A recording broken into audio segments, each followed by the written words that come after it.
Welcome to the Eclectic Gamers Podcast. Today is Sunday, March 20th. It is episode 163. I am almost TPF bound. You are? I thought you were going to say you were Schmaug. I am Schmaug. Okay. Write in to eclecticgamerspodcast@gmail.com and complain about the Schmaug impression that did not come from me. And I'm Dennis, and I'm almost also TPF bound. And we'll talk a little bit about that later on in the episode, but here we are. It's, as you noted, episode 163. We've been at this a very long time, and so people are probably used to the fact that we do introductions at this point. So what's been going on? Have you played any games? I've played limited, very, very limited games. I have gotten back into reading a whole lot. I mean, I always read a lot, but I mean, I've read, in the last 2 weeks, I've read thousands. 4 books. Oh, okay. So I have kind of, we had a conversation about what audiobook we were going to listen to on our way to TPF. Yes, we did that a couple weeks ago. And one of the things is when we were talking about it, we talked about stuff that was too long for the trip. Because our run, for those that don't know, it's about 16 hours, right, roughly. Right. And we talked about maybe hitting some of the old political stuff, like Hunt for Red October, the old, what do they call them, military techno thriller things. Yeah. Well, that got me thinking about it, so I started reading old military techno thrillers. I've reread Flight of the Old Dog, which is weird because it's from 87, so the technology that's all the super cutting edge secretive stuff is just insanely like out cell of phone. date. Yeah, they didn't even Night have vision. They didn't even have. I mean, it was written in 87. It didn't even have stuff that was that advanced. It had like, our navigation computer loads from a cartridge. The Atari coming to life. The GPS can get our position accurate within 100 feet. So yeah, no, it's just stuff like that. Yeah. Total aside, but it ties to you, so I want to bring it up. Did you not, and maybe I'm misremembering, it was some friend of mine, years and years and years ago, for a city government, did a summer job going around and GPS tagging. Yes. Was that you? I've done that. Okay. That was one of the things I did in the late 90s when I was working as a seasonal worker for the city. Okay. And that was back in the day where it was, you walked out and you're like, oh, here's a water valve. Yeah. And you set the thing up on top of the water valve and the big GPS thing. And this was like 97, 98. And you hit all the buttons and it would start tracking. And then you just sit there for 5-10 minutes until it locks it down in, strong enough. And then you save all the data and then you go to the next one that's like 3 inches away and do the exact same thing. And then wait for another 10 minutes while it locks it in. But it reminded me of that people nowadays probably don't think about the whole arduous process it was to start tagging the location of everything. Yeah. It didn't just automatically become magically tagged in Google. Yeah, no, it was a huge thing. And actually, I mean, I work with the city currently, and the city has an entire GIS group, and they actually came through a couple of years ago because we had a whole bunch of construction done and a bunch of new pipe laid with some new valves and some new manholes and stuff. And they came through to update with the new stuff. And they would set the pole up and they'd hit the button and they'd stand there for about 45 seconds and then they'd walk on to the next one. And I'm just sitting here going, oh man. It used to be you would get like 15 or 20 items in a day sometimes by the time you drove from one site where you get 3 or 4 things and then drive a couple blocks and get a few.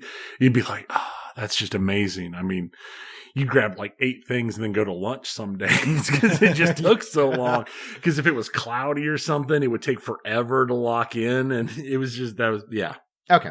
So back to your intro. Sorry for your techno 80s thriller stuff reminded me of the 90s. Right. Well, and that's the thing is I've been reading some of those old military techno thriller things, and then I found that there are some modern versions of it.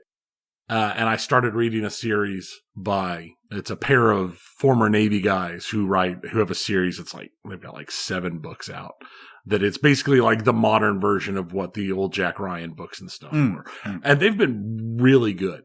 So we'll see how it finishes. I'm only like halfway through the second one. So, well, your book selection for our pinball trips has been pretty solid overall. I'm trying to think. The weakest one was probably Double Vision. Yes. The second Thrawn book. And I found out since then there is a third Thrawn book. Which I liked all the Thrawn parts. Right. It's just the Vader part. Were so terrible. I was so bad. And there is a third Thrawn book, apparently. Oh, okay. So that is an option if we want to switch up the plan. It is under the drive time. No, let's stick with the current plan. Okay. Next time we can do Thrawn 3.0. Yeah, because I didn't realize there was a third book until... Yeah, we have to figure out what more is needed. But before it joins the Rebels. Before it's on Rebels. Yeah, so... But that's basically what I've been, besides the normal stuff. Yourself? I do have gaming news. So as I projected that I would from our last show, I did finish Yakuza Like a Dragon, like the day after we recorded.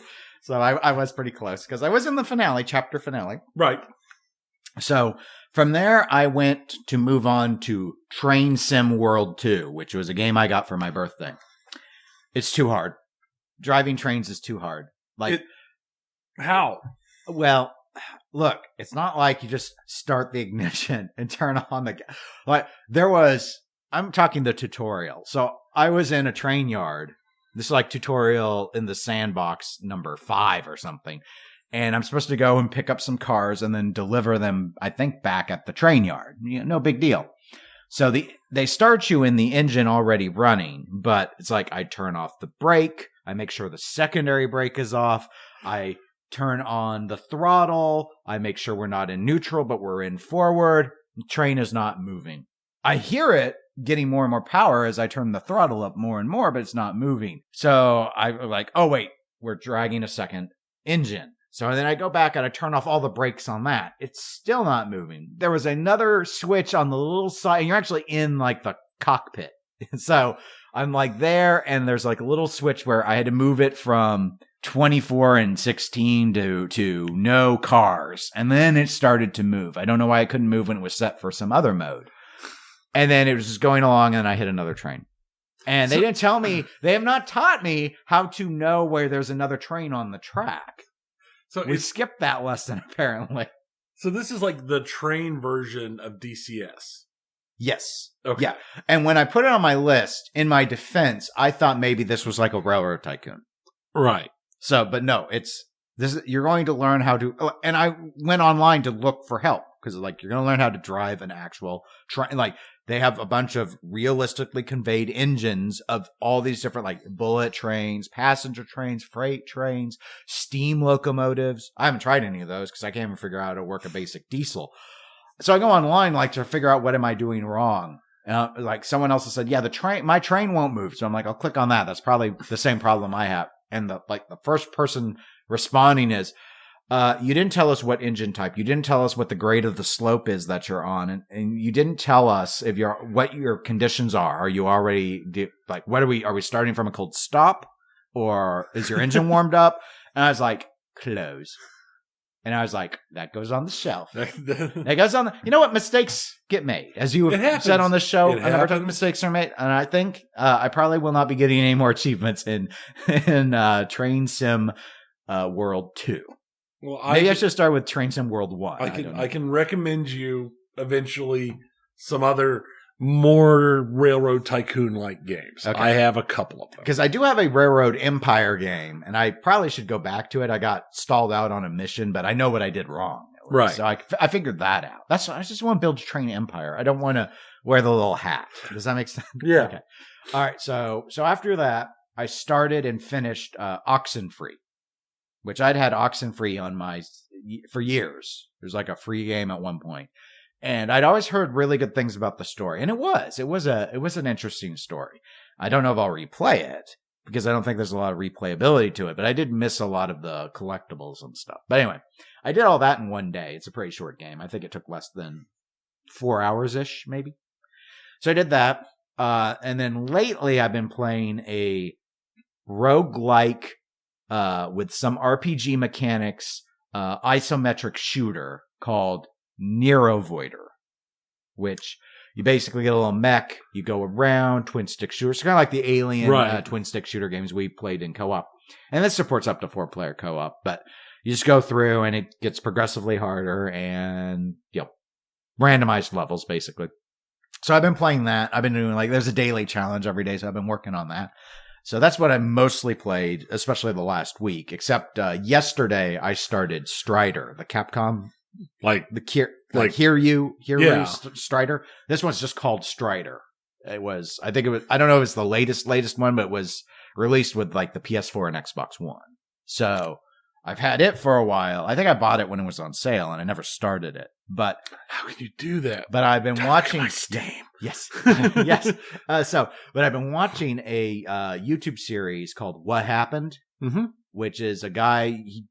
I actually found it on a movie, but he mostly does games of a Metroid Other M. What happened? Capcom Cross Tekken. What happened? Basically, usually bad games. What made games bad? So I've been watching that. And Strider came up in one of those, and I thought, I think I have a Strider game I never started. And I'd never played a prior one. Right. So I've been going through, and so far it's been relatively easy, though. I was dying left and right to a boss this morning who I tried to do before our pinball tournament yesterday and couldn't finish. Finally got through him, but so did all that. And then, and we had pinball tournament at Pizza West yesterday. You won your money back. I got my money back. So you did very well. I think I tied for 9th, which we did 4 strikes, so we were there quite a while. I think you were tied for 10th. We were tied. I was tied for 10th. You were tied for 8th. Yeah. Okay. So I looked this morning. Yeah, because I was curious who ended up winning. Yeah, I saw on Facebook that Jason ended up winning. Yeah, unsurprisingly. So, but we had a lot. Actually, there's a topic that's inspired by some discussions we had there about the quality of games today that we're going to get on into in the pinball segment. And then finally, also related to pinball, last week I did the pinball show with Jason Knapp of Knapp Arcade because my usual co-host, Zach Benny, has taken a month hiatus through March. Sabbatical. So I have, sabbatical. So while he's out, researching Lafayette or whatever he studies in his spare time, I thought, okay, well, I'm going to keep my usual every other week schedule, and I'll do the editing and stuff, and I'll just bring in guest hosts. So that was the first one. Though I don't know about the second one because that's going to be at TPF. Yeah, that'll be a little. And every time we recorded at Expo, and that's the only time I've ever pulled off a recording of a podcast at an event. Every other time I have been way too tired. Right. But Expo, there was nothing Expo to do. Sucked so much that we had plenty. It was like, what do you want to do this for? Do you want to go and play the same 10 non-broken games? No, let's just record the podcast instead. So it was a lot better use of time to kill. It's like, how much time can we kill till we go find food? That's basically it. So speaking of finding things, I think we found ourselves now in the pinball section. And at first, I didn't think there was going to be a whole lot of content. I don't think most of these topics will take too long, but we do have a number of them to touch on. And the first one I want to start with is Multimorphic and their new Weird Al game for the P3. So yesterday, which was Saturday, the 19th, 2022, for those listening way in the future, this was when Kevin of Buffalo Pinball was doing the live stream reveal of Weird Al. We'd only seen trailer stuff. We'd not seen any real gameplay.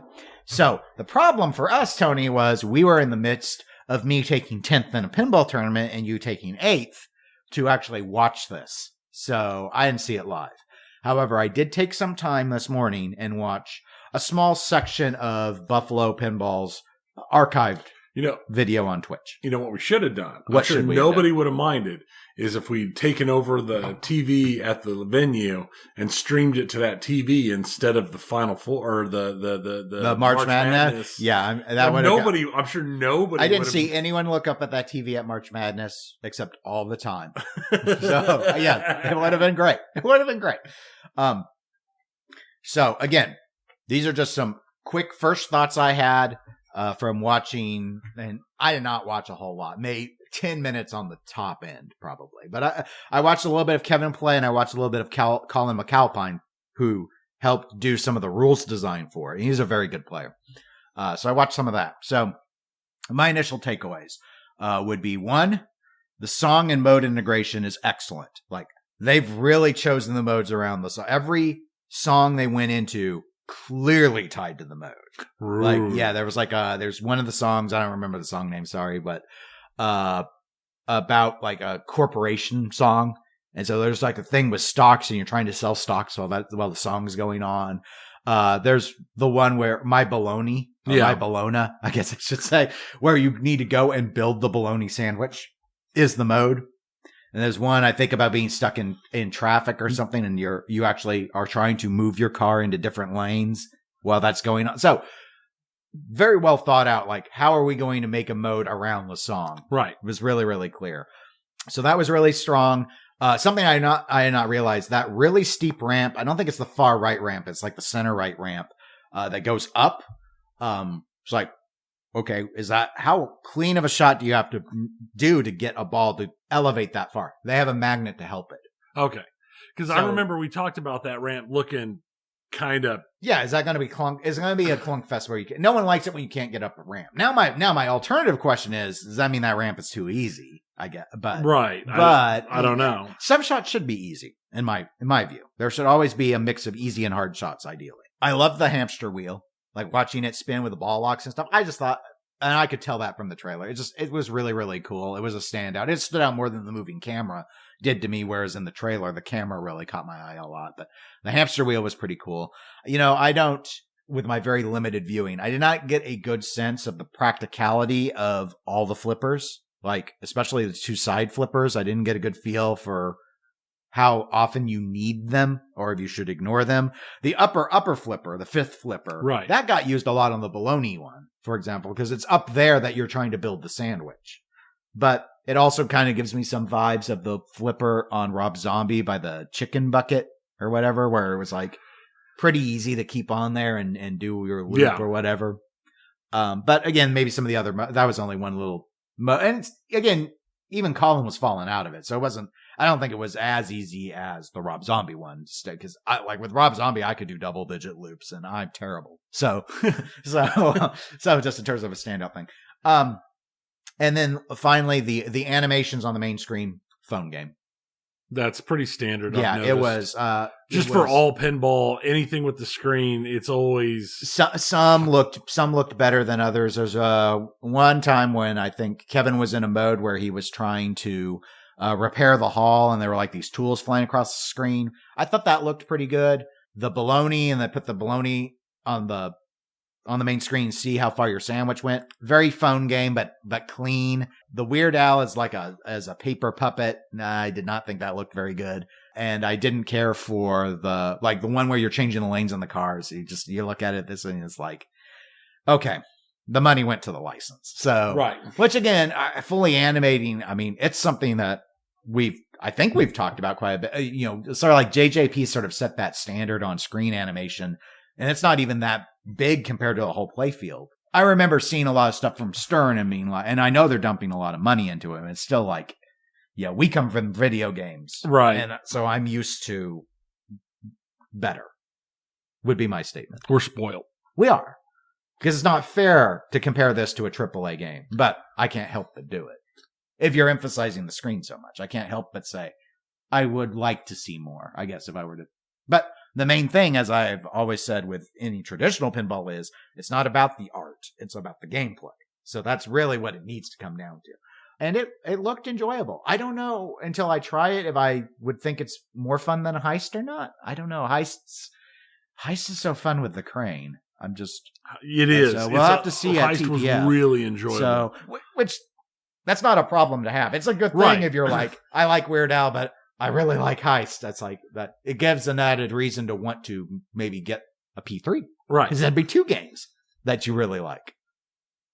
For the price of something. Yeah. Don't make me do I can't do the math. Like, I don't know what the math is, adding the Heist module and the Weird Al game is, so you're at over 11,000 with that. And then is it under 2 to get the Heist module? So it would be about maybe 2 Stern Pros, roughly. Okay. I think it's less than 2 retail Stern Pros. I'll round it. I'll say roughly 2 Stern Pros will get you 2 multimorphic games. But once you modules. But then Right. you got the other games that work with modules. They're much cheaper, and you can add those in. So throw in a few of those as well. So anyway, so that was where you didn't see any of the video. No, I'm going to go clean. I'm Okay. going to go to TPF clean. Yeah, Make my own. you make your Get own. my own first impressions. Yeah, well, yeah. Until I play it, I can't really judge, and that's why I'm not really talking about a lot about the shots, other than like watching which flippers got used. Right. Which again, there have been other games where you'd think maybe a third flipper, for example, is integral, and people might ignore it. My strategy on Doctor Who when we played in tournament was I'm not using that third flipper at all. I'm just not going to do it. Not going to do it. 1,000 points of flipper light. So let's move on to Haggis. Now, this one was a surprise. And I have a link to Nap Arcade. He has a coverage of this that I saw this morning. Fathom Revisited. Boom. Finally, a gameplay reveal. Now, the reason I say finally is I have not been waiting with bated breath for the 2.0 gameplay. And this involved 2.0 code. That's right. Because we all know Fathom. But because Fathom's from 81. It's Fathom. Almost as old as us. Almost. The issue what has been that, and this has been mostly on Pinside, but Haggis has been really quiet about Fathom. It's way behind schedule. Everyone knows that. But a lot of people, or at least a few people, have been frustrated by the lack of communication on what's going on with the Fathom build. We know they're still building games. In fact, Haggis this last week, I think, or week before, had a huge shipment of Celts arrive, I think, in Europe. So they're building stuff, but everyone's like, but where's Fathom Revisited? It was supposed to come out in the summer. Right. Last summer. Not this summer. Right. And so, and those delays have been all acknowledged. So it's not like it's been radio silent, but this was a company that if not prided itself, at least was very heavily involved in doing a lot of updates, and that sort of stopped. Well, this update came out. And so Martin Robbins, who's been working a lot on the rules, and there was another individual as well, were on the video. I only watched about 5 minutes of this, so I didn't just before we started recording. So I only saw a little bit of it. It's up on YouTube, and the article Jason Knapp's site has that I'm linking to. It's embedded, so you can watch the video there. In terms of the 2.0 stuff, some interesting things. Unsurprisingly, more depth to the code. Why else? Why would you do a 2.0 if you didn't? Exactly. So they have incorporated several multi-balls and modes. And so for example, there's like a Lagoon multi-ball, which I believe I saw a little bit of that. Martin talked a bit about how there are mermaid battles. I think they refer to those as the Mermaidens. I'm wondering if that's a play off of the combat. What were those? The Myrmidons from Greeks or I don't know. I'm guessing. Martin can clarify if he ever hears this episode. There's a mini wizard mode where you fight the mermaid queen, which I guess you can battle the Myrmidons, the Mermaidens, and get to her, but there's also another way to get to her, and a few other stuff, a few other items. So way more to do than on traditional Fathom, which was mostly about locking balls and trying to get your multi-ball going. Exactly. What I will say in terms of what I saw, and Martin while he's playing, he explained some of it, and they note they weren't going to show everything. So like they showed how to activate one of the modes, but like they weren't going to show you how to beat it, for example. And that fits with Martin's philosophy. I know he, as a player, doesn't tend to like to watch gameplay video before he wants to, like you, he wants to go in pure and try a game. That's how I prefer to do it. Yeah. So then that's his style too. But anyway, so I watched a little bit of the Lagoon multi-ball and stuff, but the thing I don't want to talk about the modes too much. People can check out the video if they want to see that. All right. The lighting effects, really impressive. When they're talking about the game, it's in attract mode. And it's bathed in blue, and they've got a lighting effect that makes it look like it's underwater. That's cool. It's pretty cool. And I thought my only concern initially was, now surely they're not going to make you play like you're underwater because this is like blue. This is like too much blue. But I'm like, no, surely we've come so far since LEDs first came out. And no, as soon as all the things, yeah, all the purples, all the clown vomit. No, as soon as the ball was plunged, white GI, and you can see the art. Nice. And stuff. So you're no longer under the water. So that was a standout. They put in effort into those lightning effects. Another thing, the sound, really interesting. If people like TNA's Electronica sound package, listen to this and see if you like this would be what I would suggest. Now, I know Martin, I wonder if he weighed in or had heavy influence on the sound package because he's a big electronica fan. This is almost like a lo-fi electronica in the base game. And then when he got into, I think it was Lagoon Multiball, it kicks up into like heavy beat sort of electronic music. That's cool. So it's got sound. It's got sound. I think the spinner one of the spinner sounds is very throwback kind of to the traditional, but it sounded like maybe it was modified to sound a little cooler. But overall, just the visual change ups with it, I can see where people would want to have the upgrade, and had they not, like if they weren't sure, like it looks way better. It looks really modern. Well, see, and that's one of those things that I think for any of these whole 2.0 type thing is that's the more interesting thing to me is doing what you can do with RGBs and the sound and all of that. Because some of the games are already good games. And some games, I'm always leery about new code because it could break it. It could take out what's fun. But just the simple being able to make it prettier, that's always acceptable. And I believe that this was confirmed way back when they were doing the initial announcements. The revisited LE versions with the 2.0 code, you can still play the original code. Right. So you have that option, which is something that I've always sort of associated with 2.0 kits. So let's go into that, because initially that's what I thought was going to be the big news item. And it's a weird way to describe it because it's all kind of like scattershot in terms of what's going on. But holy cow, it seems like 2022 is the year of the 2.0. 2022 is the year of the 2.0. Why couldn't they have all been announced on 2/2/22 2.0 day? Because some of them are before 2022. On Taco Tuesday. Yes, Taco Tuesday. Taco Tuesday. Mm-hmm. You know, after the tournament, I was still hungry, and I thought I'll just stop at Taco Bell and get a 3-pack taco. Yes, tacos. I think I waited in line 30 minutes. It was, I don't know if like some kid's soccer game got out at 8:30 or what, but they were apologizing to everyone. They were so slow. And I knew it was going to be bad when I saw the line. And I should have stopped anyway. Because I'm fundamentally stupid. I was going to say, why would you? There's literally like 9 taco trucks near the Taco Bell over here. They were probably close. It was late. I mean, that's true. It was almost 9. Late. It was almost 9. And by the time I got my tacos, it was almost 9:30. So anyway. I was asleep by then. You were. I should have just gone home and made some pizza rolls, but I didn't do it.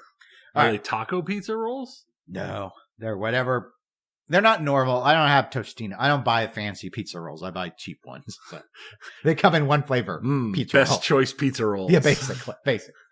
So so in terms of the 2.0 kits, now we know from years ago, before all the controversy with the Big Lebowski and their inability to keep their promises, Dutch Pinball had Bride of Pinbot 2.0. That's what put them on the map. Didn't they also announce a 3.0 at one point?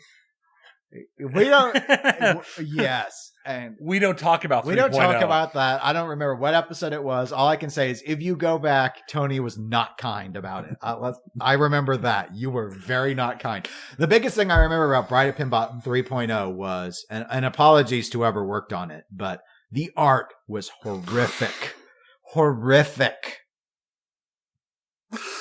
It was. I mean, horrific.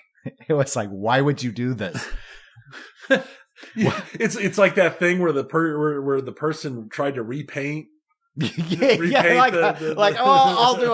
do a restoration on this costume. The next thing you know, they just hit it with the smear tool. So for a long time, that was the 2.0 kit that people knew. Right, was Bride of Pinball, and I think there. And it's really liked. I've played it before. I still think Bride of Pinbot's not that good of a layout, so I don't know if you can really save it with code, but it did give you a lot more to do. And there was hopes at the time that maybe Dutch would focus on doing more 2.0 kits. Well, they aren't, but others are. So the one that people have been talking about for a while now is the Funhouse 2.0, which is being done by Pedretti. It's doing the build on that, which is an Italian manufacturer. But that Funhouse 2.0, Rudy's Nightmare. That's I don't know if you've seen anything on it. That's the one where they have a picture of the hot dog and he's got mayonnaise on it. This is how I always explain the game to people, which I'm sure is completely unfair, but it's my show. I can do what I want. It's already Funhouse 2.0. It's because it's like so my interest level is already not very. I to me, Funhouse is a way better game than Bride, and both of them use that new WPC board set. They're not DMD games, but they weren't System 11. They moved to the next board set, and so I always thought that's why they had the potential to like give it a DMD and do all that. So anyway, it has some gameplay out now. I've not seen it. I've not gone and watched it yet, but I've been hearing good things from Funhouse fans. So there's that 2.0. Now, in addition, there's now been news that a Tales of the Arabian Nights 2.0 kit's coming out. Not by Dutch and not by Pedretti. This one's being done by Mirko Playfields. And I have a link in the show notes to Nap Arcade's coverage of this. Now, on Pinside, this one's getting raked over the coals. Not because of the 2.0 kit. Mostly. Mostly it's because Mirko's who does Jersey Jack's playfields, which are chipping and pulling and falling. I mean, we remember the Wonka location that looked like it had been maybe put 5,000 plays on it because it had all sorts of stuff going on. People are mad. So part of that is people are mad that Mirko is in this thread promoting this game that they're doing, and he's not addressing any of the stuff about the playfields. And incidentally, there's going to be a seminar with Mirko at Texas Pinball Festival, I assume, solely to talk about this and not talk about playfield issues. Well, that could be an interesting one. It could be. Let's see how that Q&A goes. Will anyone say anything? Will they photograph him from behind? Like what happened with Kevin Kulik? You never know what cutting edge things people will do from Pinside. So that's most of it. However, there was someone who went in who took issue with the entire project because it uses Fast. Fast is one of those like homebrew frameworks. That's what Fathom 2.0 is using, is Fast. Okay. Well, I guess as near as I could tell from the discussion in that, as much as I could call it a discussion, it was almost a rant, really. This person was furious that I guess the homebrewer had been on the P-Rock forums, and he was saying this guy's unethical because he's moved it to Fast to make money. Now, my understanding, the Bally Williams pinball licenses are controlled by PPS, or Planetary Pinball Supply. Uh-huh. My understanding is PPS is mandating that these kits use Fast because there's probably some licensure deal where they get a kickback every time a Fast board is sold or something. Okay. I don't know how much of this is like a circle the wagons fanboy thing and how much of this is that it truly was unethical, because there weren't a lot of other people piling on the decision to shift to Fast. But I also don't understand what happened on the forums and how much help came. I get the argument, though. If all these people involved with P-Rock helped with the development, but it now moved to another board set. And I don't know what is the message, and you didn't sell it on because there wasn't ever a P3 module. So it's separate from that. I don't know. Like but the thing is if it's required by the holder, the license holder, to be on a Fast, then it could have never been on the other system. They could have never made it. It would have just never been commercial. Yeah. And this person's argument might be, then it should have just stayed homebrew. It was difficult for me to follow because I don't know the context, like how much assistance was rendered and how many. It sounds like this was going on for years. I hadn't heard anything come out of Multimorphic like they thought that this was wasn't fair play or something. But I don't know. I mean, because it could look bad if a company were to say, well, this is kind of not nice, and then you look like you're trying to stomp out some little person's chance to finally have something go commercial. I mean, so few homebrew things get to go commercial that do you really want to take the pillow and smother it in bed? Yes, they do. Certain people do. It's literally the type of thing they wake up for. But I don't want to dismiss that one could have a fair ethical concern here, and I don't want to just because I don't know how much, if you did have a whole other company helping you and then you walked away from them, was there a contract, or were you just on forums and people were talking to you and helping? Yeah, that's if I don't finish something after getting people helping talk me through it, that does that mean that there's an issue with them? Look, It's weird. I could see it a variety of ways. My thought, or let's not even go with my thought. My thought doesn't matter because I'm not buying this. I'm not buying any of these kits. So based off of the thread, most people did not care at all where the home brewer started the development and where they finished the development in terms of which board got used. Like, I'm going to say no one cares. Someone cares. Most people don't seem to care. What they do care about is that why is this deal with Mirko? And why is Mirko doing the production? And they care that Mirko's making money. They may not care that PPS is making money. They may not care that Fast is making money.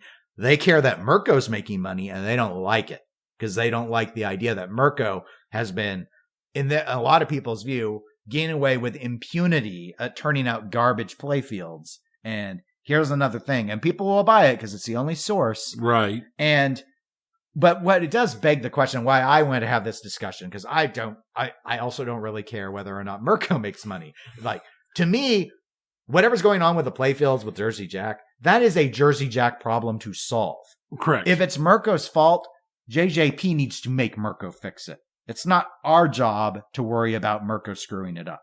Now, if you're ordering repo playfields from Mirko and they're garbage, that's another matter. But it's the manufacturer's responsibility. I don't buy the game from Mirko.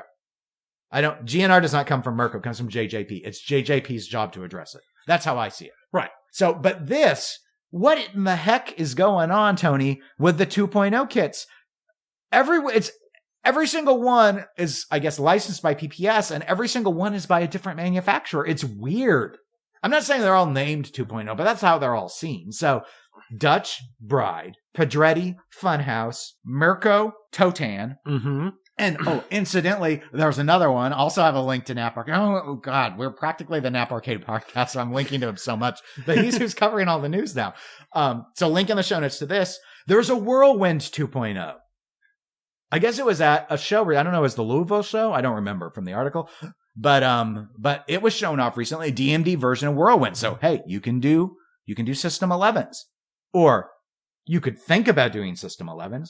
According to a thread on Pinside, in fact, I think it's the same thread as talking about the Mirko Totan one. Planetary Pinball Supply purportedly has sent a cease and desist letter to the developer of the Whirlwind 2.0 project. Interesting. Now, and if I remember what Knapp said, it's the person who developed it, I believe, is the one who has the handle Apple Juice on Pinside, who was the coder behind Magic Girl, who got stiffed on all that work. Right. And never got his, obviously they never got his working game. He never got one of the ones that got made by American Pinball either, though. At least not given to him like his contract said. So anyway, poor Apple Juice.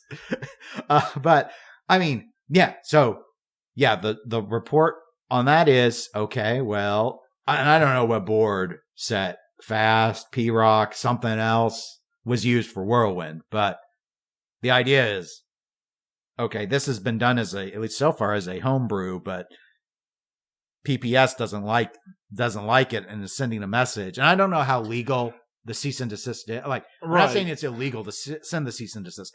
I'm saying I'm not sure, given its status as a single game that someone has developed, I'm not sure he can actually stop its development if it remains a non-commercial project.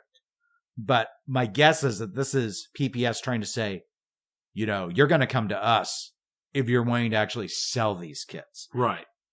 Now, whether or not that's true gets more nebulous because it depends on what assets are used, what's shown on the screen. It's sort of like when I did my my Chad H code for Jurassic Park Data East. You never downloaded the code for the pinball machine. You had to download Chad H's unique developed code. You then had to get a Data East ROM from Data East, which was freely available. And then you had to use a program and merge them together. And I assume that was to keep it completely legal so that he was not selling Data East code. Well, he wasn't selling this stuff at all, but it was to keep it like totally separate. It was super smart. So again, depending on what assets are unique to this and what it is as a kit, there may not be anything to actually warrant a legal cease and desist, but they have chilling effect. Sending a C and D has a chilling effect.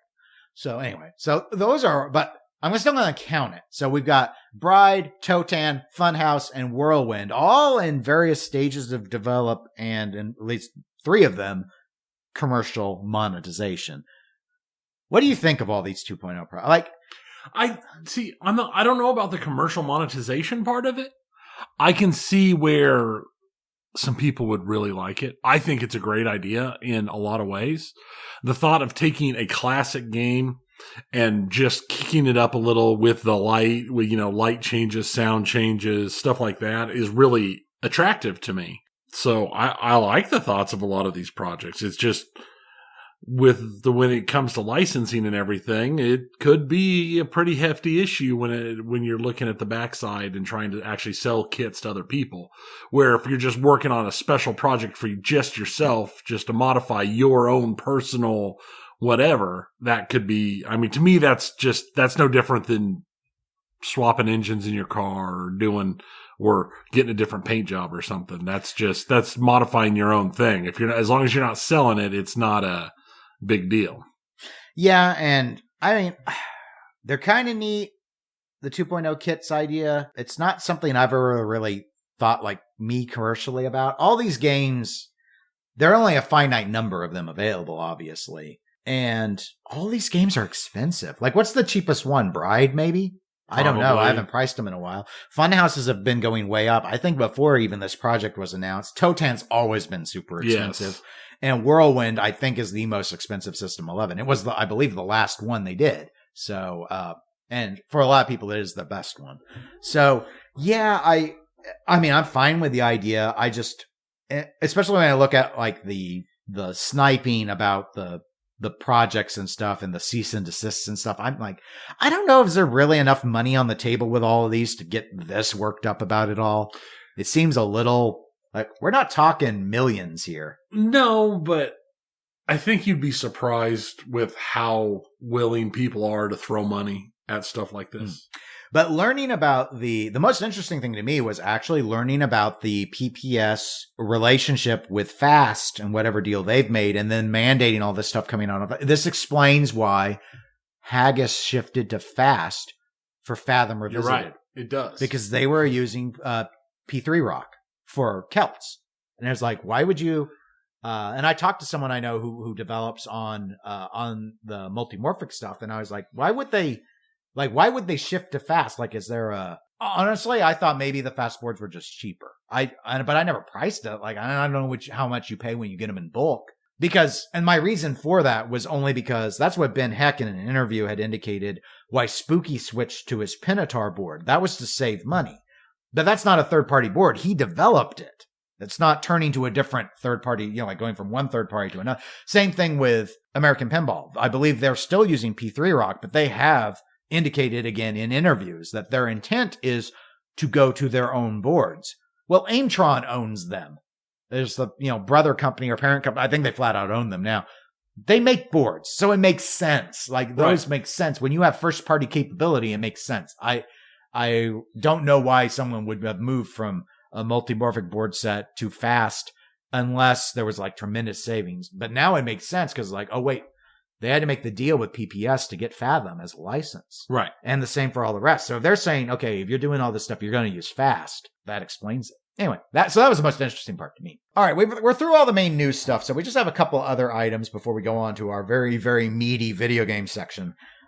First is, as we noted, Texas Pinball Festival. We are getting ready to go do that. We're less than a week away, Tony. I'm ready. You're ready. I just need another break from life.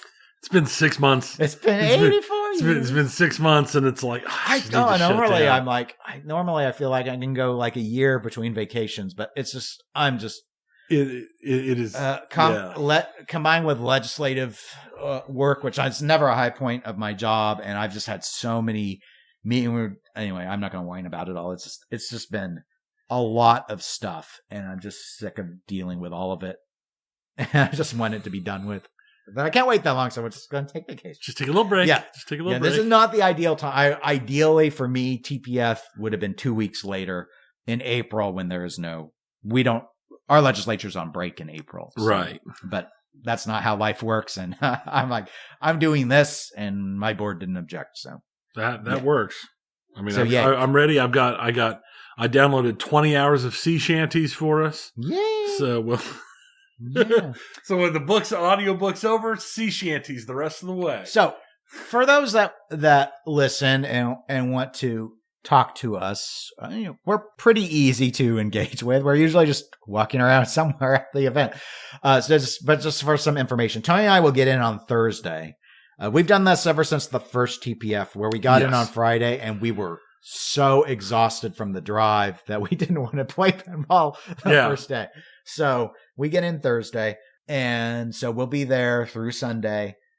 In terms of swag, so when Tony got here this morning, I was watching TV separating stickers. I have EGP stickers that we'll be able to hand out, and we should have lapel pins. I call them lapel pins. They're pins. People like them pins. I hope they turned out as the image showed. So they're supposed to arrive tomorrow. So Tony and I have not gotten to look at them, but I've ordered 100. So I'll bring some of those, and we'll see how it goes. Yeah.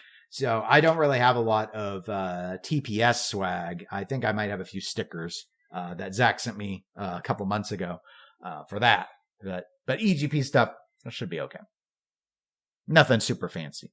I don't think I want to bring the mouse pads. I still have a bunch. I still have mouse pads. I still have mouse pads because they were so cheap to get.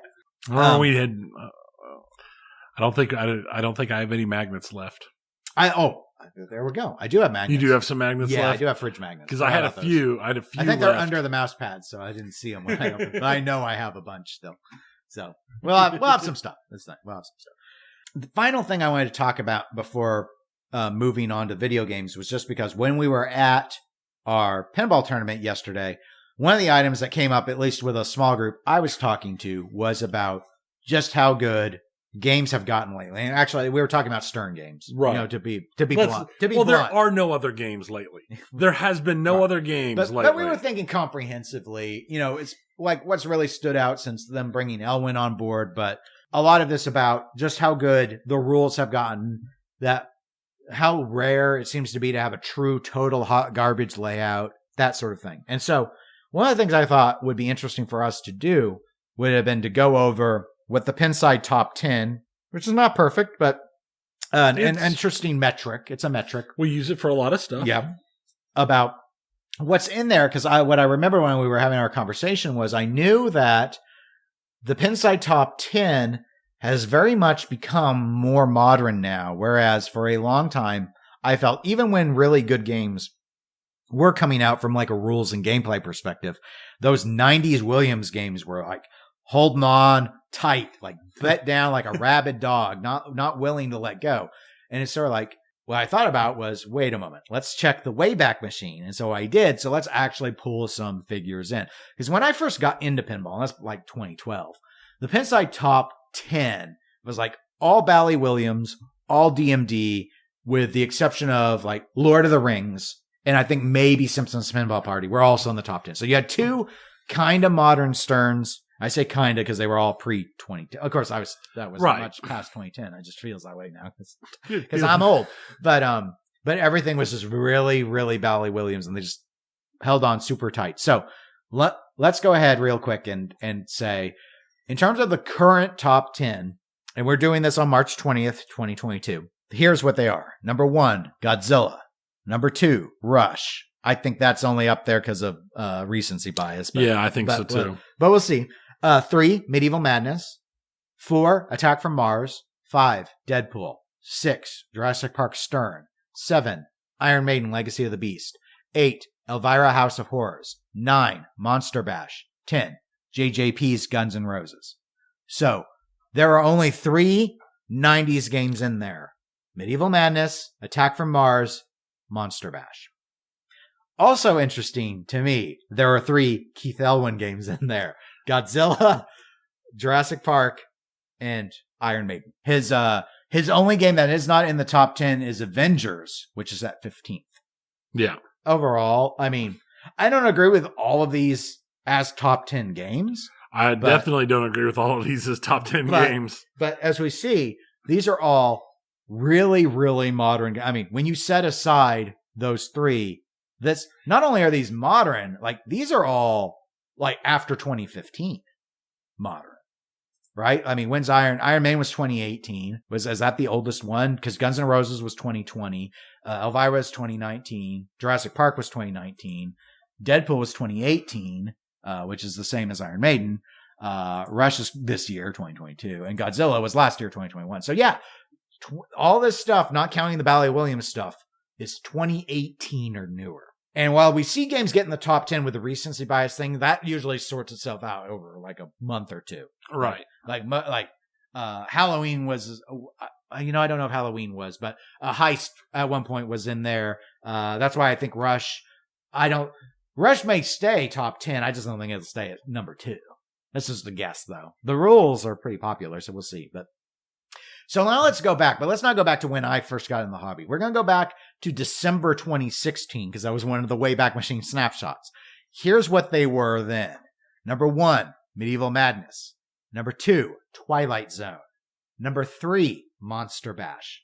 Number 4, Attack from Mars. Number 5, Lord of the Rings. Number 6, Addams Family. Number 7, Metallica. Number 8, Indiana Jones, The Pinball Adventure. Number 9, this was before they combined all the game types. Metallica Pro. The first one was Premium Elite.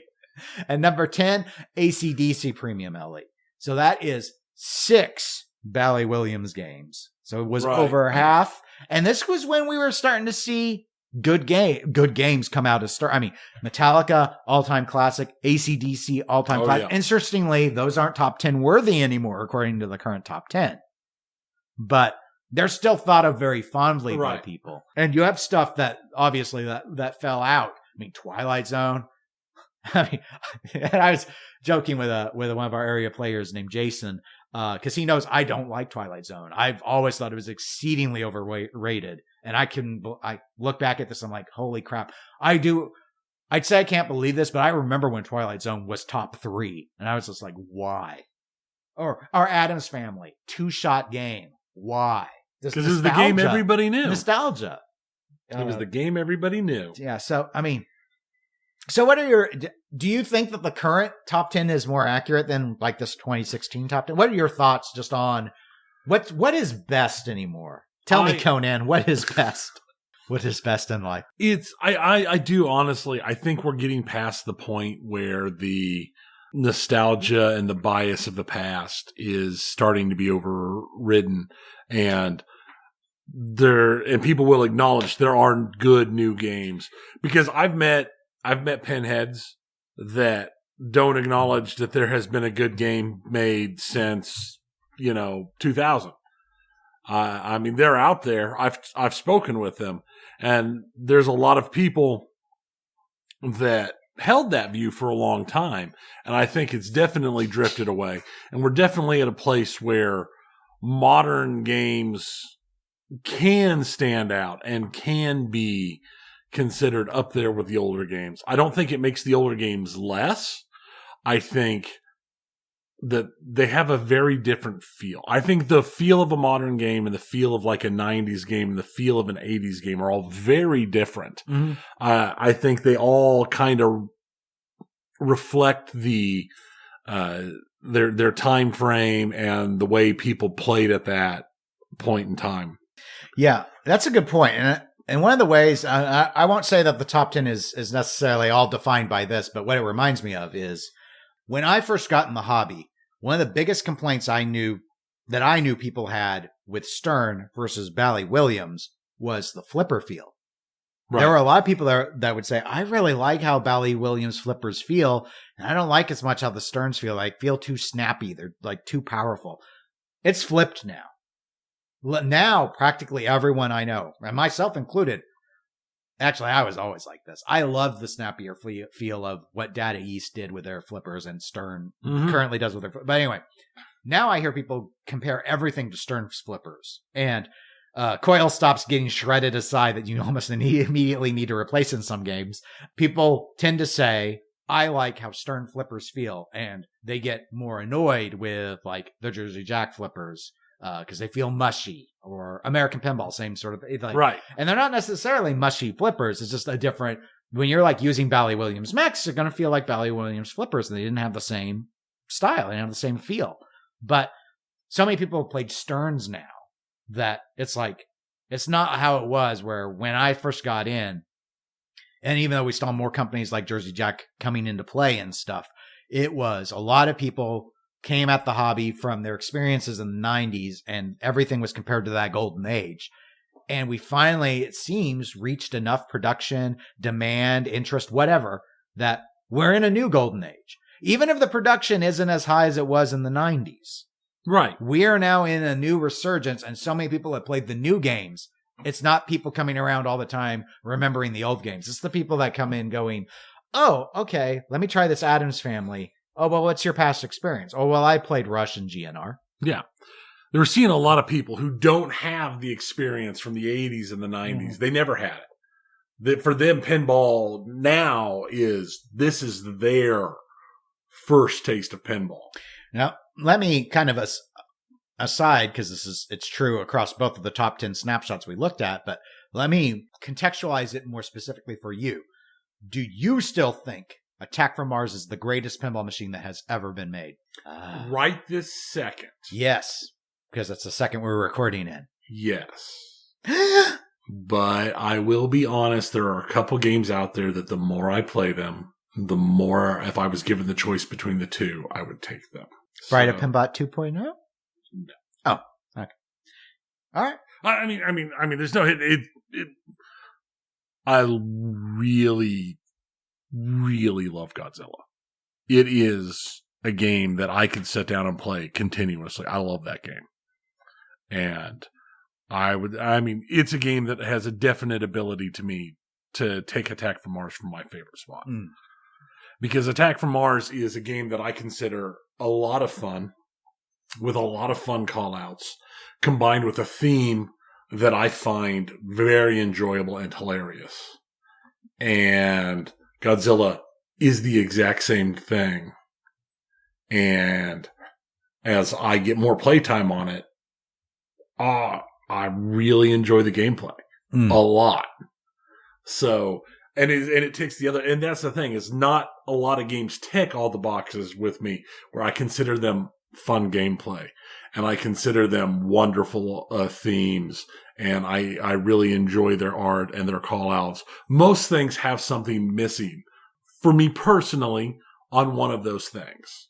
Both of those games hit every single one of those boxes for me. So, yeah. Okay. Well, that's it for the pinball section. That's all I had. We had a lot, apparently, according to the record time. So, well, we can segue to the video game section where we can open with pinball news on the video game section. Yeah. The Pinball FX, we've not talked about them. We've not talked about video pinball in a while.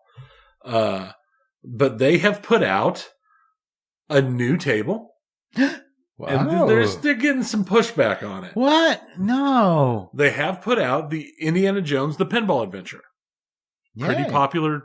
That was in that 2016 top 10 popular list. Game. A lot of people like it, but they're getting some pushback because they're pricing just that table alone at $15. That's pretty high for one table DLC. Yeah. In my view. Right. Well, the thing is they put out a lot of tables. Normally they'll put out like 3 tables. Yeah, usually a 3-pack. Like for 10. Like $10. Yeah. So it's for a single table at $15. They're getting a little pushback and some a table that required no creativity on their part because it already was designed. Exactly. My assumption it has to do with licensing is why. Okay.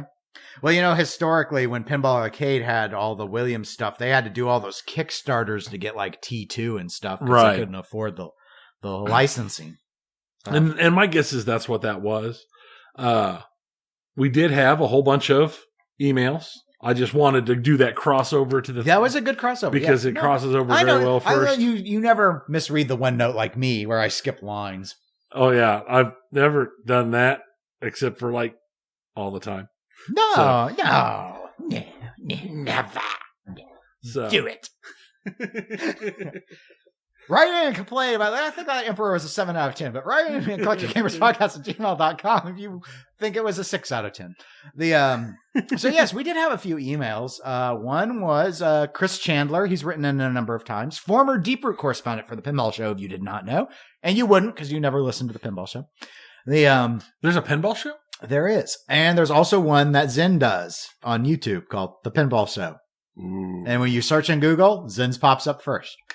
Guess we just aren't that good. So anyway, he emailed one email. He emailed a couple of times, but one of them was denoting that the PC version of Resident Evil. Have you played Resident Evil 8 yet? No. Okay. Well, apparently there's a mod for the PC version, and you can change it so that all of the zombies in the game become Barney dinosaurs. And I've included a picture that he sent us. And I do agree. It is horrific. It is horrifying. Because it's so dark, but they're like throwing their heads back and stuff, and their teeth are there. And that is one of the things that I love about gaming on the PC is the modding communities and all of the mods you can. Like the Skyrim mod that changes all of the dragons to Thomas the Tank Engine is just hilarious.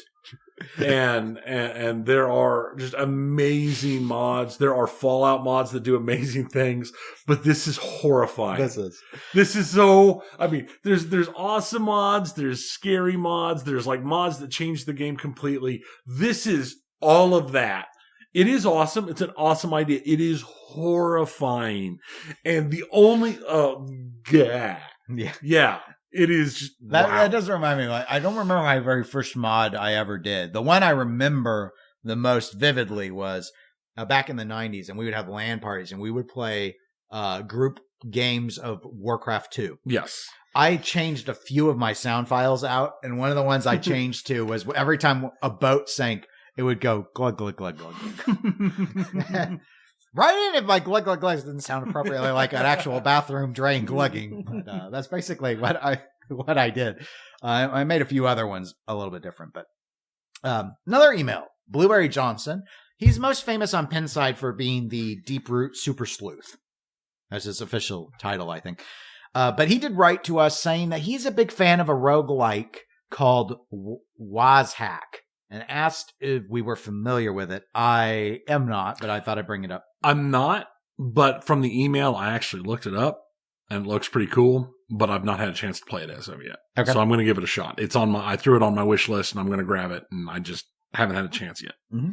We had another email, this one from a Michael W., who wrote to us asking about Divinity Original Sin 2, and if either of us had played it or had any thoughts on it. I have not played it, but I do remember hearing about it when it came out. It was on consoles as well, but I never looked further into it. It never caught my eye. I never played any of the Divinity games. Yeah, and I don't think I played the first one either. Probably why I had no interest in the second.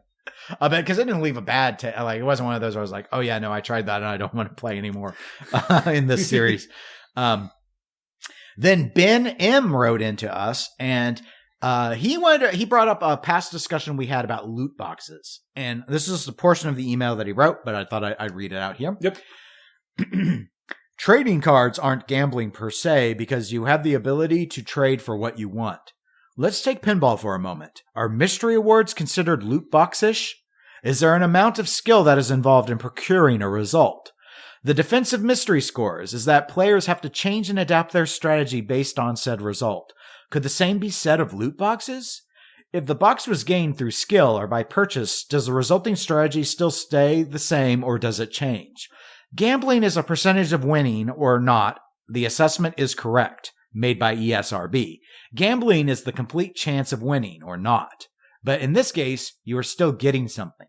So he wrote it in a way, it wasn't really clear to me initially, but I think going back and re-reviewing his email, my sense is he was pushing back on us a little bit on our loot box conversation because to him, it's not gambling if you get something out of it. And every time you open a box, you get something. It just might not be the something you wanted. Right. And I can see the argument. I know, as I recall, there are several political bodies that are counting it as gambling across the world. and they're modifying laws to make it qualify as gambling. But I can see the argument that it's not gambling because you are receiving something.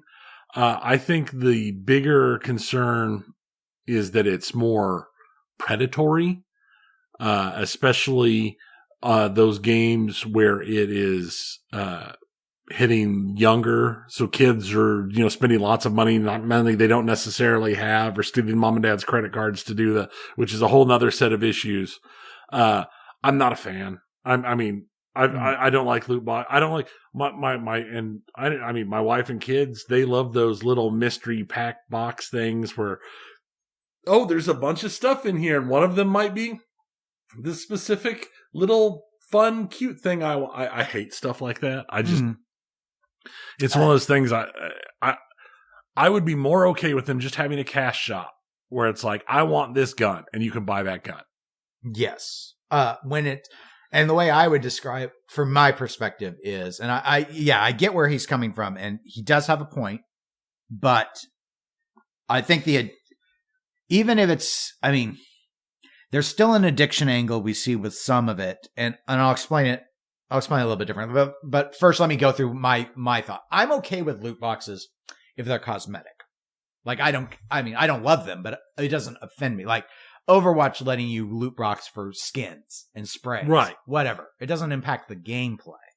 Where I have a problem is where it impacts the gameplay. One of the biggest games in the world right now is Genshin Impact. Yes. People who have the best stuff are whales, and only whales, because you have a statistical chance of getting a particular character or a particular weapon, and if you don't get one, if you don't get what you needed, if you get a dupe, it doesn't have nearly the value as getting the new thing you wanted. Right.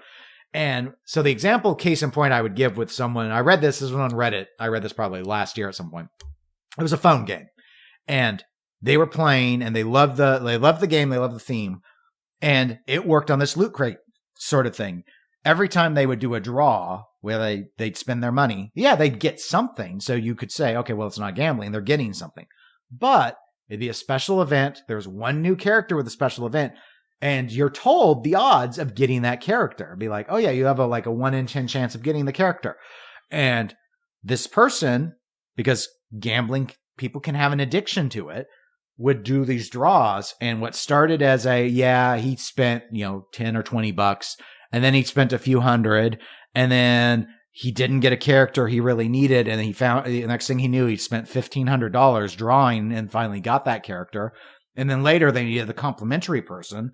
Obviously. And the next thing, he was $20,000 in debt to a phone game. Right. Now, that's the issue, because those characters impacted gameplay. Yes. It wasn't just I'm trying to get the pretty outfit. It was, this character will make my life easier, or I can't progress in the game with my current characters. I tried. You need these characters to win if you want to be at the top end. That's what this stuff does. This is where the blowback on things like Battlefront 2 came from. It wasn't being able to put a weird costume on Vader. It was to have Vader, period. Right. And to open a crate and get a stormtrooper. Okay. Yeah, you did get something, but that's not they know why people keep paying. It's to get the main item. That's the problem. Right. And I agree with that. And anything in my mind that affects gameplay, be it a game where you get XP boosts or where you can buy better stuff. Case in point, World of Tanks, gold ammo. Spend real money on gold ammo, has better penetration, better damage stats than anything else you can get in the game. Mm-hmm. So when you're having problems with something, you flip over to your gold ammo and ram some gold into it. So you're literally smashing your opponent down with cash. You're killing them with cash. And that's any game where you get a bonus by spending actual money, I have a problem with. That doesn't mean the games are necessarily bad or the games aren't fun. I just don't like it. And it gets really bad because some games, like you were talking about, take it to the point where if you do not spend money, you cannot get any better. You cannot advance. You have no choice. In some of the games, spending money makes it easier, but it doesn't make it impossible to go farther. Right. And in terms of Ben's comparison to mystery awards in pinball, I do agree. They are loot box-ish, except once you're in a game, you can shoot the mystery shot as much as you want, and you don't have to put more coins in the coin box. Right. That's one thing. And second, even all the way back to the 90s, you could go in and configure a number of these games. So for competitive play, to standardize or turn off the mystery feature. So like Attack from Mars, the most common code people have is where you only get points. So you light the thing and the loot box it becomes what you've said, the thing in the shop you pay for. You earn the thing, you get the 25 million points or whatever. Or some of the other strategies are every time you get something different, but it's all tiered and sequential. And that's how competitive players want it, because no, it isn't fair to have the same shot be worth more for one person than another if they didn't do anything special. Right. Oh, can you imagine a pump and dump tournament where you can go through and as you while you are actively playing, you can plunge more quarters into the machine to get various bonuses and get to choose. It's like, oh, I'm doing real good. I need quadruple playfield score. Drop a quick 50 cents in the machine. Or all those put in the extra money super pins that Williams did. Like when we're at Todd's house, we don't get to activate the buy-in feature and get one more ball, but it offers it to us. Yeah. I mean, even in that where people don't do the configurations, it can be horribly unbalanced. I remember one time we were doing the one of the things in a tournament we've gone to before is everyone there can enter in and you play a game and the person who scores the lowest is eliminated and you go to another game. It's a really fun format. I love the format. It is time consuming. Yeah, it is. And but they don't go and reconfigure all the games for that. So one time I went in and I hit the jackpot, the progressive jackpot on Taxi. And it's like, I knew I wouldn't be eliminated. Yeah. The jackpot was then garbage after that. I was like the third player to play it. So I had an insta win based off of a crate, a mystery. Yeah. Well, I mean, it wasn't a mystery, it was on the screen, but you say it was progressive. It shouldn't be. Same thing why when people have Stern Jurassic Park, the topper multi-ball mode is turned off competitively because you spell it out across multiple games and then it puts you in special goat mode. Right. Anyway, but thanks for writing in, Ben. Those are our thoughts. We ain't done yet, Tony. We're almost done. But so many emails. Yes. One more email. As I noted, Chris wrote in a second time, and he sent us an article, which I do have linked in the show notes for people that want to read it, regarding Studio 369, which has generated $15 million in a private token and NFT sales for their mech game Metalcore, which I thought I would bring up with you because I know you like mech games, though I do.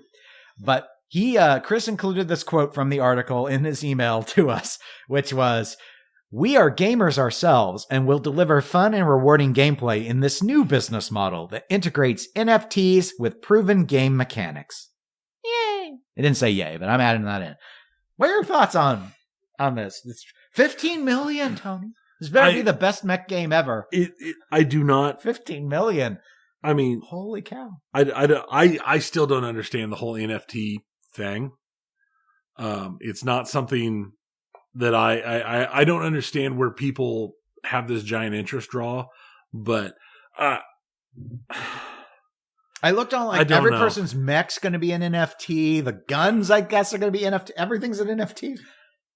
The boulder I'm going to hide behind's an NFT. I don't know. I honestly, I mean, I just 100%, I don't know.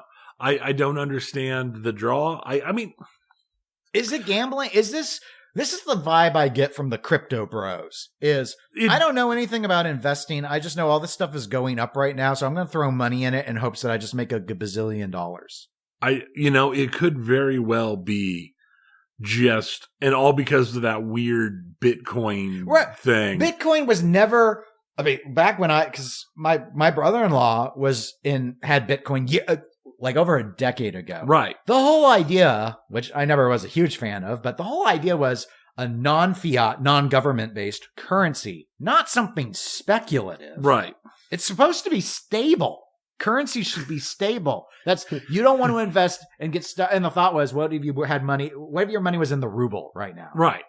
It'd be in the rubble is what it would be. So some currencies like the US dollar are relatively stable, but the idea was the government can manipulate the value of the dollar, like the Fed, by choosing what it does with interest rates. Right. And like if they allow inflation to run rampant, the dollar's value will go down. So the idea was a currency that the government couldn't meddle with. It'd all be on algorithms and stuff. And instead, we've got people who are scorched earthing the environment with all these farms, with these huge energy draws, mining this stuff.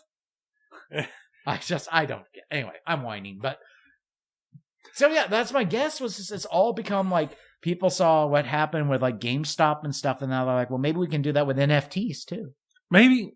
I mean, I can understand that the GameStop thing was a real stock. That one it was artificially inflated, but right. But all's fair with market manipulation. That was different. You understand what's going on with it. Like, people can do an analysis and go, this is an overvalued stock, and you know what you're getting into. I don't understand the valuation on NFT. I don't understand why they have any valuation at all. It's a digi product. You can't play it. I mean, in this you can, except why do they have to integrate it with proven gameplay mechanics? Why can't I just buy a game with proven gameplay mechanics? Because they wouldn't get as much money that way. So, I mean, 15 million. This is going. I see why so many companies now are like, we'll just do this. Yeah, and then not set up our Minecraft server and just go away with the money. Well, and they don't have, and if they're doing this, I mean, they don't have to go Kickstarter the Kickstarter. No, you don't have the controversy of the Kickstarter and not making your deliverable deadlines. Right. You don't have the blowback of how much DLC do I have to buy?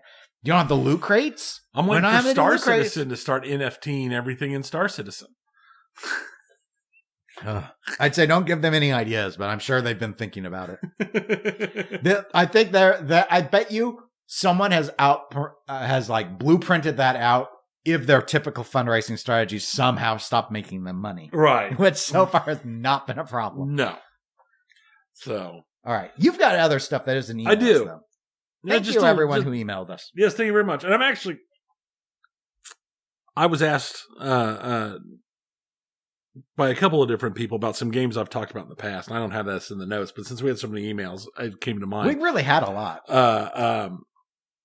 I've been asked about like Hardship Hard Space Shipbreaker, a game that I have talked about last year and some of the year before.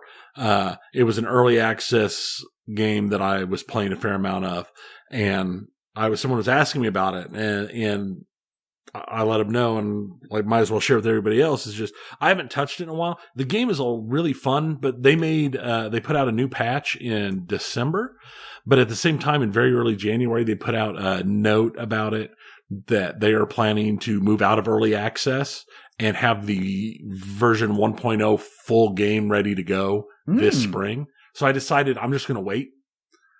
Because when that goes active, the whole story will exist.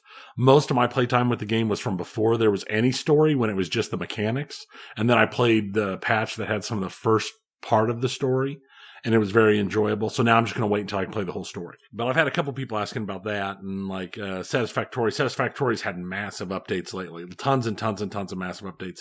And I've just not really touched any of it, because I was playing other games or doing other things. And Satisfactory is one of those games, like I do with a lot of games, when I get involved, I get completely involved and I play only one game for hours or days or weeks, sometimes at a time.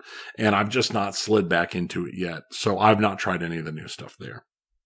So, going into the actual news, we're going to talk about New World. As you might recall, Amazon dropped New World back in the fall of last year, and it was a huge hit. And everybody was talking about how it's the new greatest MMO, and it's going to destroy all the other MMOs. And then after a month, it kind of went away. I had a message from Nick, Solid State Pinball Supply Nick, about he asked me if I was playing New World because he thought maybe one of us was from our prior coverage. And I said, no, we talked about it extensively, but we talked about it because it got huge so big. It blew up so big, and it was well reviewed, but it, as a lot of those things had no defined end game, and it dropped off. And well, they put out a big set of news talking about their plans for 2022. They are adding multiple new end game events including one to close out the main storyline. They're adding new weapons. They're putting together 3v3 PvP arenas, adding leaderboards, all sorts of new lesser content, not just end-game content, but other standard content throughout the game. So we'll be interested to see if they can re-energize their player base. Because like a lot of these games that have a lot of hype real early, they just kind of fall off, and sometimes they recover, but not, I'd say less than half will they recover. I don't know that they'll ever recover to where they were when they first launched, but they might come back into a pretty solid gameplay state as long as they don't have any major issues. So it'll be interesting, though, to see, considering the hype and how many people already own the game now. Right. If they can make enough changes to bring people back. Because as you recall, we talked not that long ago, a few months ago, about how they were closing, how many servers they had to close down because their player base had dropped off so bad.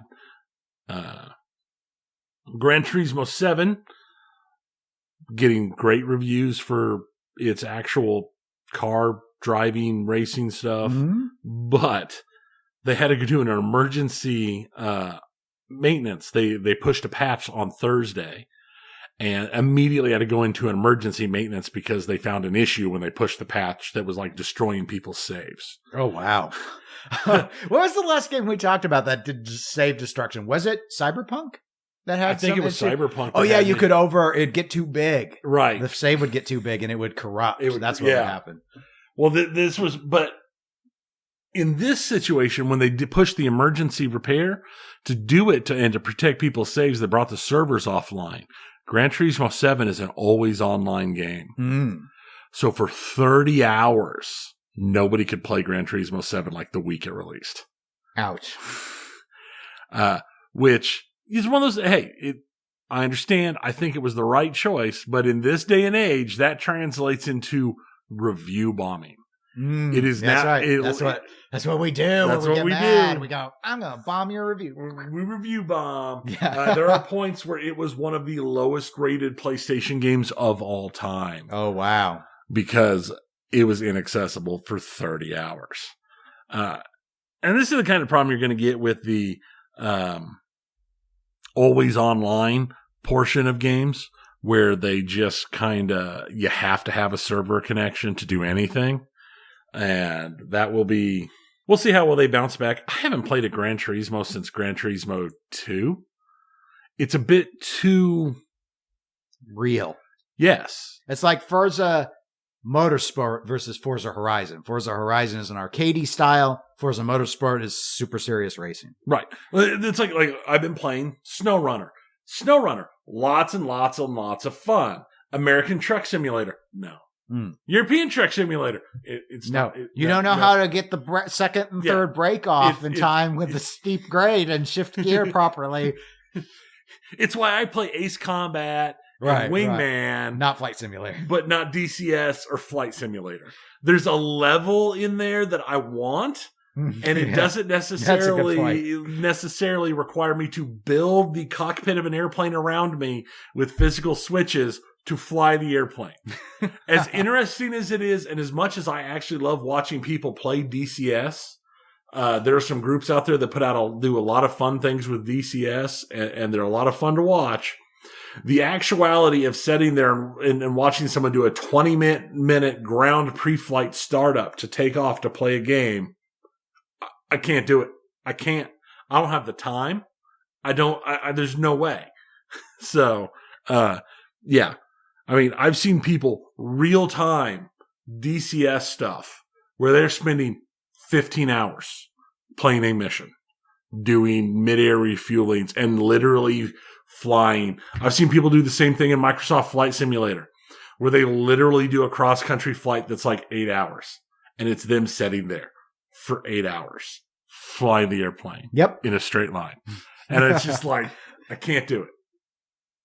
Great for you. I love your guys' ethic, but holy crap, I just can't.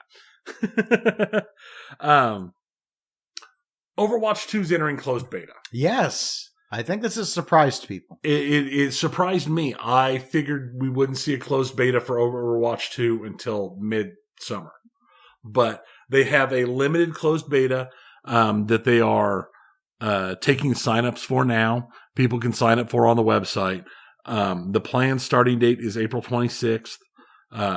What they've done is they've separated the PvP and PvE mode, and so they can do the PvP and do the beta testing on the PvP. I'm assuming the PvE is the stuff that's really not done because we know a version of this is what's going to be running the Overwatch League this year. Yeah, they've had to prioritize the PvP. Because that's what they were saying. It has been in alpha testing with pros and with developers. There was a thing earlier this week where XQC I heard about this. He clicked the wrong icon and accidentally loaded into into Overwatch 2 on stream. So we'll see how it goes. Last time we heard, they still weren't planning on having Overwatch 2 out in 22. Yeah, and I mean, it's made me interested in watching the league. It does. It's my interest in League is higher now than it was, but I'm still not. I'm not that interested in Overwatch anymore. So, Elden Ring, we talked about it last time, just released, was doing huge. 12 million sold in 2 weeks. Yeah, that's massive. I've been talking to people who play it. Some of the guys at work have played it and they enjoy it. And some of them are not Souls games fans and they're enjoying it. So I think it'll be interesting to see how big Elden Ring actually gets. They're already talking about the Elden Ring franchise, which is no surprise to anybody. No. Not with sales like this. Not with sales like pretty this. Pretty much have to. Yeah. You'd be... If you ran a company and they're like, well, we sold 12 million, we should make another one. And you said, no, I think we're going to go on to something else. I'm pretty sure you'd be fired. Though apparently speedrunners already have any percentage runs down under 30 minutes. Yep. The fastest I've seen so far was 28 minutes. I didn't watch the speed run. I've just seen the score because it's a game that I've heard enough people talk to me about that I have wish listed it and I'm considering it. Yeah. I have such a hard time overcoming that I'm just not a Souls game person. Right. And after my experience with Sekiro, which I didn't get in, I really struggle to get into Dark Souls too. And I just don't know if I can put myself through it again. So. Yeah.